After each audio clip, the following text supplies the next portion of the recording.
आप डीके जोशी साहब, आपसे शुरुआत करता हूं। देखिए, जैसा मैंने कहा और बहुत सारी जगह काफ़ी सारे एक्सपर्ट कह भी रहे हैं कि इस साल में अभी तक जितनी भी मॉनेटरी पॉलिसी हुई हैं उनमें जो भी रेट कट आता है वो हमने देख लिया, लेकिन ये पॉलिसी इन पर्टिकुलर इस वक्त इतनी सारी अलग अलग सिचुएशंस हैं कि आरबीआई को शायद सबसे ज़्यादा माथापच्ची करनी पड़ेगी। आपकी क्या राय है?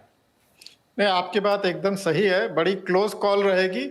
हमारा मानना यह है कि आरबीआई रेट कट करेगा, क्योंकि उसके कई कारण हैं। देखिए, पिछली पॉलिसी से लेके अब तक महंगाई की दर जो है ओवरऑल नीचे की तरफ ही आई है, और मुझे लगता है कि महंगाई की दर को जो फोरकास्ट है उसको और नीचे किया जा सकता है।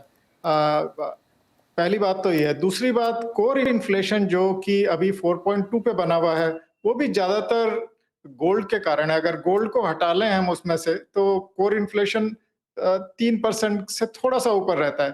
तो एक तो ये कारण है। उसके अलावा एक्सटर्नल एनवायरनमेंट काफी वॉलेटाइल है, पर फेडरल रिजर्व ने अब रेट काटना शुरू कर दिया है। तो एक जो डर रहता है कि बॉन्ड यील्ड्स में गैप नैरो हो जाएगा, उसका कैपिटल फ्लोज पे असर पड़ेगा, वो उस लेवल पे भी एक कंफर्ट मिलता है, क्योंकि यूएस बॉन्ड यील्ड्स भी अब जिस तरह से एक्सपेक्ट किया जा रहा है कि 25 बेसिस अभी काट दिया है, 50 बेसिस और काटेंगे और अगले साल और काटेंगे, तो bond yields, US bond yields भी नीचे आएंगी। तो एक तरह से ये फेवरेबल एनवायरनमेंट बनाता है, मौका देता है रेट काटने का।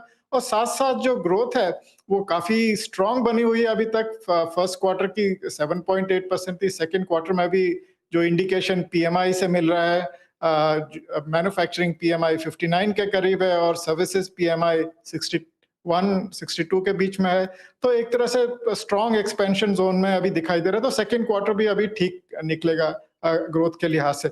उसके बाद ग्रोथ धीमी होनी शुरू हो जाएगी, क्योंकि जो जो अभी टैरिफ्स लागू किए जा रहे हैं, अगर यही बने रहते हैं, तो जो एवरेज इम्पैक्ट है टैरिफ का वो बहुत ज्यादा होगा सेकेंड हाफ में। फर्स्ट हाफ में तो ऊपर नीचे होता रहा, इतना ज्यादा इम्पैक्ट नहीं पड़ा, कंपनीज ने फ्रंट लोड कर लिया था एक्सपोर्ट्स को।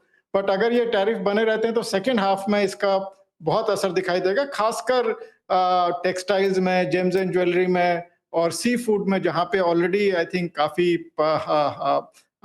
चिंताएं उत्पन्न हो रही हैं।